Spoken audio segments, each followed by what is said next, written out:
പ്രിയ സുഹൃത്തുക്കളെ, തുറന്ന പുസ്തകം ഗ്രൂപ്പിൻ്റെ ലൈഫ് ടിപ്സിലേക്ക് ഹൃദ്യമായ സ്വാഗതം. സാഹചര്യത്തിൻ്റെ കയ്യിലെ കരുവാണ് മനുഷ്യൻ എന്നൊരു മൊഴിയുണ്ട്. Man is a tool in the hands of circumstances. ഏതു കാര്യവും താൻ തന്നെ തീരുമാനിക്കുമെന്ന് ചിലർ വാശി പിടിച്ചു പറയും. പറയാൻ എളുപ്പം, പക്ഷേ പലതും അങ്ങനെ ചെയ്യാൻ കഴിഞ്ഞെന്ന് വരില്ല.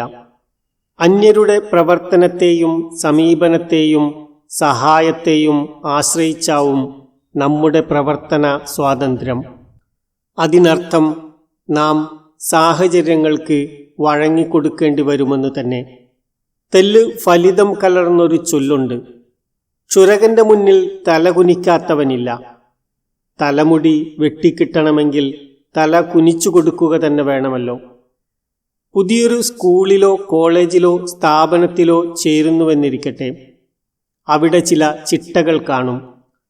ദീർഘകാലമായി നിലനിന്നു വരുന്നതും ഏറെ പേർ അനുസരിച്ചു വരുന്നതുമായ ചിട്ടകൾ.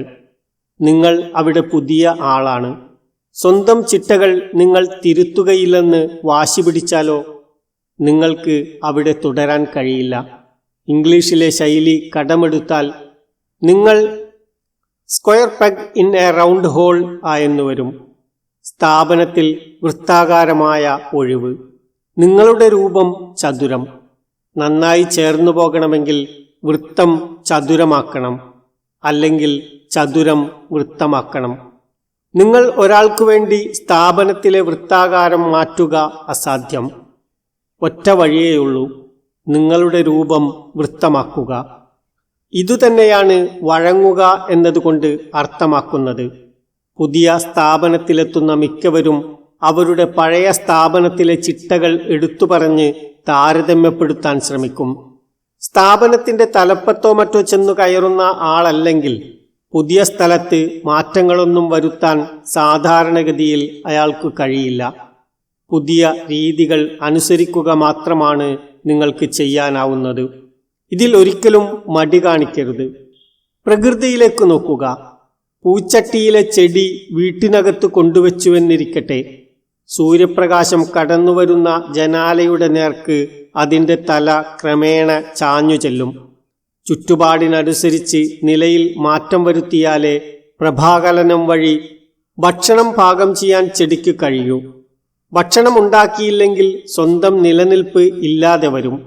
ഇതുകൊണ്ടാണ് ചെടിക്ക് പ്രകാശത്തിന്റെ നേർക്ക് ചായാനുള്ള പ്രകൃതിദത്തമായ വാസനയുള്ളത്. നമുക്ക് പഠിക്കാവുന്ന പാഠം ഈ ദൃഷ്ടാന്തത്തിലുണ്ട്. നമ്മുടെ ശരീരത്തിന്റെ കാര്യം നോക്കുക. താപനില 37 ഡിഗ്രി സെൽഷ്യസിൽ നിലനിൽക്കേണ്ടതുണ്ട്. ഏതെങ്കിലും കാരണത്താൽ ഇത് ഉയരാനിടവന്നാൽ ശരീരം വിയർക്കുന്നു. വിയർപ്പ് ബാഷ്പമാകുന്നതിനു വേണ്ട ചൂട് ശരീരത്തിൽ നിന്ന് വലിച്ചെടുക്കാൻ ഇടവരുന്നു. താപനില സ്ഥിരം മൂല്യത്തിലേക്ക് താഴാൻ സാഹചര്യം ഉളവാകുന്നു. ശരീരം പരിതസ്ഥിതിക്ക് മുമ്പിൽ വഴങ്ങുകയാണ്. ശാസ്ത്രത്തിൻ്റെയും സാങ്കേതിക വിദ്യയുടെയും കുതിച്ചുചാട്ടങ്ങൾ വിസ്മയകരമാണ്. അതനുസരിച്ച് നമ്മളും ജീവിതശൈലിയിൽ മാറ്റങ്ങൾ വരുത്തിയേ മതിയാകൂ. ലോകം മുഴുവനും മുന്നോട്ടു പായുമ്പോൾ ഒരാൾ മാത്രം പഴയതു മതിയെന്ന് പറഞ്ഞു നിന്നാൽ അയാൾ പിന്തള്ളപ്പെട്ടതു തന്നെ. ഏത് തൊഴിലിൽ പ്രവേശിക്കുന്നയാളിൻ്റെയും ശേഷികൾക്കും ഇതുപോലെ മാറ്റങ്ങൾ വരേണ്ടതുണ്ട്. ഇലക്ട്രോണിക്സ് എഞ്ചിനീയറായി ഒരാൾ ഇന്ന് ജോലി തുടങ്ങുന്നുവെന്ന് കരുതുക. 35 വർഷം അയാൾ സേവനം തുടരുന്നുവെന്നും കരുതുക. അയാളുടെ ഇന്നത്തെ അറിവ് മാത്രം കൈമുതലായി അയാൾക്ക് പ്രവർത്തിക്കാൻ കഴിയുമോ? തീർച്ചയായും കഴിയില്ല. ഇലക്ട്രോണിക് ഉപയുക്തികളുടെ തരവും രീതിയും ഘടനയും പ്രവർത്തന ശൈലിയും മറ്റും ഗണ്യമാം വിധം മാറിക്കൊണ്ടിരിക്കുമെന്ന് തീർച്ച. ഈ മാറ്റത്തിനു വഴങ്ങാൻ സന്നദ്ധനല്ലാത്ത എഞ്ചിനീയർക്ക് ജോലിയിൽ പിടിച്ചു നിൽക്കാൻ സാധ്യമല്ല.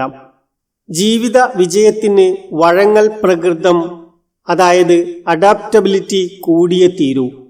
വ്യക്തികൾ തമ്മിലുള്ള പെരുമാറ്റത്തിലും ഒരു പരിധിവരെ ഇത് വേണം. മറ്റുള്ളവരുടെ ഇംഗിതത്തിന് സ്വന്തം മനസാക്ഷി പണയം വെച്ച് വഴങ്ങണമെന്നല്ല സൂചന.